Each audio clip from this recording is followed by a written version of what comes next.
This is UzReport World News Broadcasting, and my name is Davron Jumaev. As the new year is approaching with the new goals, promises and changes, not everyone has the chance to celebrate the holiday. Amid the pandemic, countries around the globe have been forced to announce restrictions on celebrations. We have contacted our friends from other countries to find out how the virus has affected the festivities and to hear their wishes. Sunny greetings to Uzbekistan, from Greece, from the Mediterranean island of Crete. Also here in the very heart of Mediterranean, we're celebrating quite different beginning of 2021. We have a lockdown, likewise everywhere else in Europe, which means we can gather only in a very small groups, the closest ones, the family. But having weather like this, clear sky, sun, sea, we enjoy being outside, we enjoy being in the nature, and we enjoy its fruits. So we all do hope for quite different beginning of a new year, for more lucky 2021. And I'm wishing us all prosperous, happy, and most importantly, healthy 2021. This is Marina Bay, with the famous Marina Bay Sands in the background. It is usually where thousands of people come on New Year's Eve for a countdown party every year. But not in 2020. This year, the party will be brought closer to home, to everyone's home. These neighborhoods are called heartlands, public housing towns and communities where more than 80% of Singaporeans live. COVID-19 safety measures force the Singapore government to bring the party closer to every Singaporean. There will be several New Year's Eve countdown parties and fireworks displays right in the heartlands, in several heartlands. So Singaporeans who want to party the night away can do so in the comforts of their own homes, away from crowded places. Marina Bay Sands is the iconic place to watch Singapore ring in the new year. In the past, there would have been concerts, elaborate fireworks, and light displays, even dancing till morning. But Singapore has been under very strict rules to keep everyone safe from COVID-19. We have to always wear a mask and keep 1 meter apart from every person when possible in public. We even have to check in whenever we enter a shopping center, a restaurant, the supermarket, or stores. So having fireworks brought to each community and concerts broadcast on the internet and on TV means each of us, each family, can celebrate with the entire country at the same time and count down to 12 midnight in the safety of our living rooms. And at midnight, all we have to do is look up in the sky and enjoy the fireworks above. Singapore did something similar in the past, in August, during the National Day celebrations, when parades and concerts were brought to the heartlands, and fighter jets were flown right above us, bringing all of us closer to the celebrations, while encouraging us to stay safe at home. With very few COVID-19 infections in the past 2 months, Singapore now enters phase 3 of its reopening this week. And that means regulations will be relaxed, allowing restaurants and shops to have more customers, and each household will now be allowed to have a maximum of 8 guests for parties, just in time for New Year. So guess what I'll be doing on New Year's Eve? I've invited 8 of my closest friends for dinner, and at midnight we will all gather around here to look up in the sky and hope for a glimpse of the fireworks, to bid good riddance to 2020 and welcome 2021 with a lot of hope for better days ahead.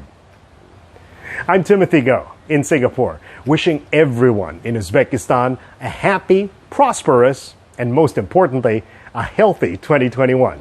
We have all survived 2020, and it is up to each and every one of us to make sure 2021 will be one of the best years for all of us.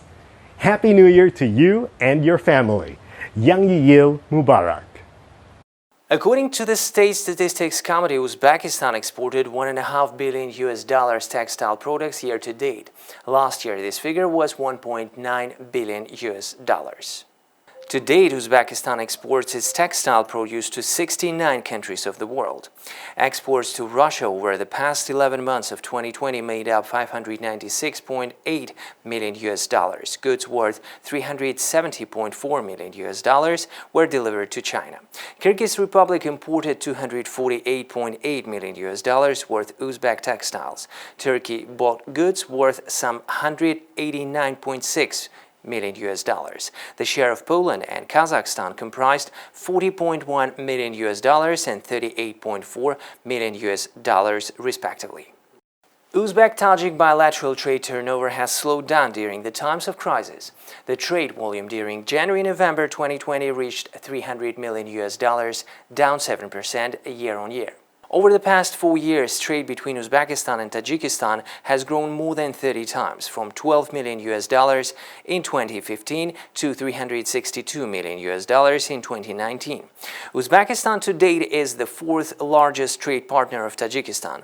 Both countries' authorities have plans to bring the mutual trade in the coming years to $500 million. The Ministry of Energy of Uzbekistan has announced the launch of the Scaling Solar 3 project. It provides for the construction of 3 solar photovoltaic plants with a total capacity of 500 MW in Bukhara, Namangan and Khorazm regions.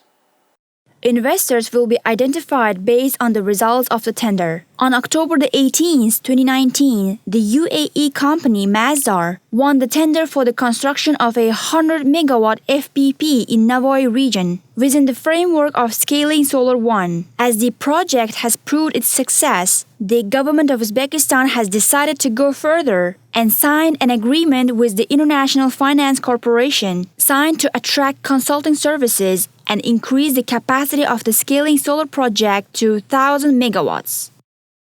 Deputy Head of the Sanitary and Epidemiological Welfare and Public Health Service Nurmat Atabekov told how Uzbekistan can overcome the coronavirus pandemic. He also shared his views on the mutation of the flu and the frequent update of the vaccine. I think that if we create immunity in 70% of the population, then we would be able to curb the pandemic, or more precisely, we would be able to overcome it. Most of the vaccines developed to date encode proteins that bind to the coronavirus. This means that after vaccination, even if a person is infected with a mutated virus, the patient's immune system is activated. The virus must mutate several times to change its proteins to a level that can overcome the existing immune system. Tedros Adhanom Ghebreyesus, the head of the World Health Organization, urged countries to ensure that vaccines are made available to people at risk everywhere, not just in rich nations. Ghebreyesus appealed for $4 billion to buy COVID-19 vaccines for distribution in lower and middle-income countries through the COVAX vaccine facility. To protect the world, we must ensure that all people at risk everywhere, not just in countries who can afford vaccines, are immunized. Going into 2021, we have a simple yet profound choice to make. Do we ignore the lessons of 2020 and allow insular, partisan approaches, conspiracy theories and attacks on science to prevail, resulting in unnecessary sufferings to people's health and society at large? Or do we walk the last miles of this crisis together, helping each other along the way, from sharing vaccines fairly to offering accurate advice, compassion, and care to all who need as one global family? Uzbekistan has announced the liquidation of its anti-crisis fund under the Ministry of Finance, which was established in March this year to mitigate the negative impact of the coronavirus pandemic on the economy of Uzbekistan. A decree signed by President Shavkat Mirziyoyev takes effect on January the 1st. Unused funds, as well as the balance for 2020, will be transferred to the state budget. Measures related to the prevention of the spread of coronavirus in 2021 will be funded by the budget. The initial size of the anti-crisis fund was around $10 billion. However, President Mirziyoyev, in his address to the parliament on December 29th, said that some $16 billion were channeled from the budget to the anti-crisis fund.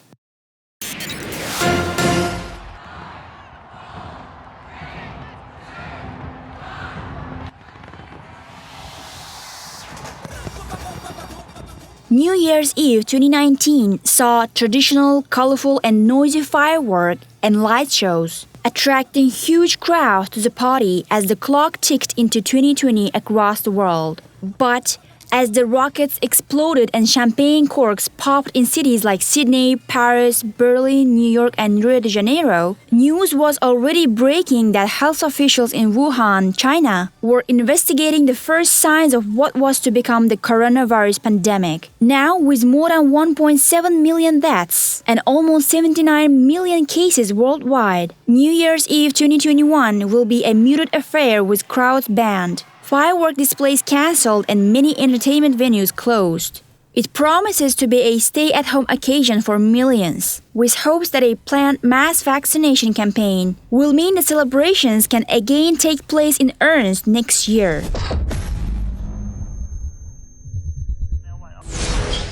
Sydney New Year's revelers have been put on notice with the Premier of New South Wales, Gladys Berejiklian, asking people to stay at home. 10 new coronavirus cases in the state, on top of the 18 cases reported on Wednesday, have led to tougher restrictions, with only 5 people allowed to visit a home in Greater Sydney. No one is allowed to watch the fireworks from the Sydney Harbour foreshore, and outdoor gatherings have been reduced from 50 to 30. It comes as coronavirus cases have spread beyond Sydney's northern beaches, including a few more in the so-called Croydon family cluster, while there are a few individual cases in other parts of Greater Sydney. The UK tightened its lockdown restrictions on Wednesday as coronavirus cases there skyrocket and authorities tried to stop the spread of a new variant of the virus. British Prime Minister Boris Johnson announced that nearly 3/4 of Britain will be placed under Tier 4, the highest level of lockdown from Thursday onwards.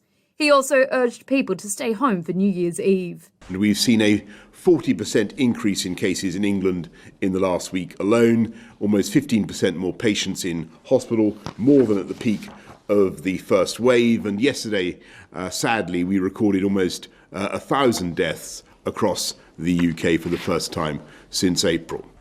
Under the tougher limits, pubs, hotels and restaurants, as well as non-essential places like clothing shops, must close, and households cannot mix, with few exceptions. Areas that fall under Tier 4 include the Midlands, the North East, parts of the North West and parts of the South West, all joining London, already under the toughest restrictions since December 19th. Britain has suffered one of the worst death tolls in Europe. Health Secretary Matt Hancock warned that the country's hospitals face significant pressure and that the UK was heading for a, quote, catastrophe over the coming weeks if tougher measures weren't introduced. Scientists have confirmed the new variant of the virus is up to 70% more transmissible than the original. The government also said secondary schools would delay and stagger their reopening after Christmas to allow for testing, while some primary schools in the worst hit areas will stay closed. The ayes have it, unlock. And with that, British lawmakers on Wednesday finally voted to approve a trade deal with the European Union, implementing legislation agreed post-Brexit with the EU last week. Prime Minister Boris Johnson signing the deal, and with it ending over 4 years of negotiation and safeguarding nearly a $1 trillion of annual trade. I know the question you will all be asking yourselves is have I read it? The answer is yes, and it's an excellent deal for this country, but also for our friends and partners. Both sides will now be looking to begin a new chapter of relations just days before their divorce becomes official. The deal has been criticised on several fronts since it was agreed on December 24th. The opposition Labour Party says it is too thin and doesn't protect trade in services. Fishermen rage that Johnson has sold out their interests, and Northern Ireland's status remains subject to much uncertainty. Nevertheless, Johnson has won the support of his party's hardline Brexiteers. Britain formally left the EU nearly a year ago, and the new partnership agreement will regulate ties from January 1st on everything from trade to transport, energy links and fishing. Another deal to see out the year, and this one has been nearly 7 years in the making. The European Union and China agreed on Wednesday to an investment deal that will give European companies greater access to Chinese markets and help redress what Europe sees as unbalanced economic ties. Negotiations for the deal, which began in 2014, accelerated this year. They concluded during an online meeting between Chinese President Xi Jinping and EU heads, including the head of the European Commission, Ursula von der Leyen, and European Council Chief Charles Michel. German Chancellor Angela Merkel and French President Emmanuel Macron were also involved in Wednesday's negotiations. Von der Leyen said in a tweet that the two parties had concluded principal negotiations to ensure more balanced trade and business opportunities. Chinese Xinhua news agency reported that Xi Jinping said the agreement shows China's determination and confidence in opening up. European firms will gain permission to operate in China in sectors including electric cars, private hospitals, real estate and advertising, among others. Some requirements that companies operate as part of joint ventures with Chinese partners will be lifted, and China will ban the forced transfer of technology from foreign companies. It's also pledged to be more transparent on subsidies and bar state-owned enterprises from discriminating against foreign investors. It's expected that the deal will likely take at least another year to be finalised and come into force. U.S. President Donald Trump's recent pardon of 4 American men violated U.S. obligations under international law, UN human rights experts said on Wednesday.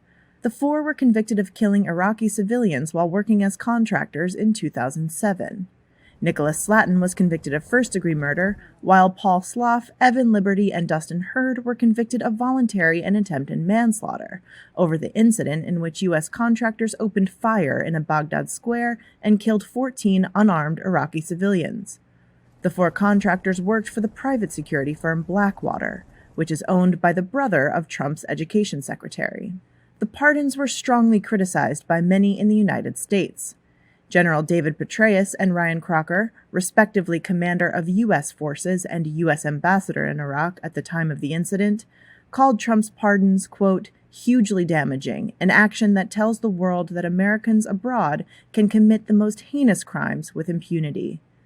The UN experts said the Geneva Conventions oblige states to hold war criminals accountable for their crimes, even when they act as private security contractors. Opposition politicians in the Central African Republic have called for last Sunday's election to be annulled. They say that a third of voters were unable to cast their ballot because of insecurity. The Electoral Commission said on Tuesday that around 800 of a total of 5,408 polling stations did not open because of insecurity. That's around 14%. But the group of opposition coalition, which includes 5 presidential candidates and former President Francois Bozize, say voting was halted in over 2,000 stations, silencing a third of voters. They did not provide details on which polling stations were closed or proof to back up the claims. The nation has struggled with waves of militia violence since 2013. Armed groups vowed to march on the capital and disrupt the vote after several candidates, including Bozize, were barred from running. Security forces managed to fend off attacks, and vote counting is now underway with the help of UN peacekeepers. Matthias Barthélemy Maruba is president of the National Election Authority. We have started to receive votes here at this data processing centre, with results from Bangui in particular. A lot of results from Bangui have arrived. About 64% of those results have already been processed. Full provisional results are expected this week, and President Faustin Archange Touadéra is considered the favourite in a field of 17 candidates. This is a work of art in a way we don't build anymore. It's almost too ambitious. It's almost too beautiful. It's almost too breathtaking to think that we could do this. New York Governor Andrew Cuomo on Wednesday unveiled a new $1.6 billion train haul at New York City's Penn Station, significantly expanding North America's busiest train terminal amid a public transit crisis caused by the coronavirus pandemic. The new 255,000 square foot Moynihan train hall, named for the late U.S. Senator Daniel Patrick Moynihan, who championed the project, is housed in the iconic Farley Post Office building across 8th Avenue from Penn Station, with its majestic 92-foot high glass skylight. As dark as 2020 was, to me this hall brings the light, literally and figuratively. The construction of the new concourse had been talked about for decades before being set into motion by Cuomo in 2016. The train hall, which officially opens January 1st, will serve passengers on Amtrak and the Long Island Railroad and is designed to provide more space for the notoriously congested transit hub, which served some 650,000 people daily before the pandemic. Stocks on Wall Street edged higher on Wednesday as the rollout of coronavirus vaccines fueled hopes of a strong economic recovery next year. That optimism helped push the safe haven dollar to its lowest since April 2018, while all three major Wall Street indexes were up in morning trade.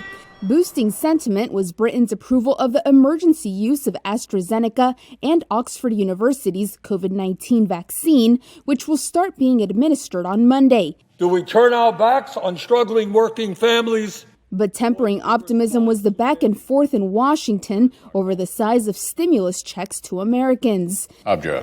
Objection is heard. Senate Majority Leader Mitch McConnell on Tuesday blocked a quick vote to back President Donald Trump's call to increase COVID-19 relief checks from $600 to $2,000. The move resulted in Wall Street's main indexes falling from intraday record highs. Still, the S&P 500 has bounced back nearly 70% since it bottomed in March, thanks to trillions of dollars in stimulus and progress in developing vaccines. Technology companies such as Apple and Amazon powered much of this year's gains, but have taken a back seat in recent weeks as investors buy into beaten-down economically sensitive stocks, such as travel stocks, hoping that a recovery will make those companies winners in 2021. Taking this opportunity, I would like to congratulate all our viewers on the new year. UzReport World Team wishes all your dreams come true. May the new year be filled with brightness and hope so that darkness and sadness stay away from you. Happy New Year!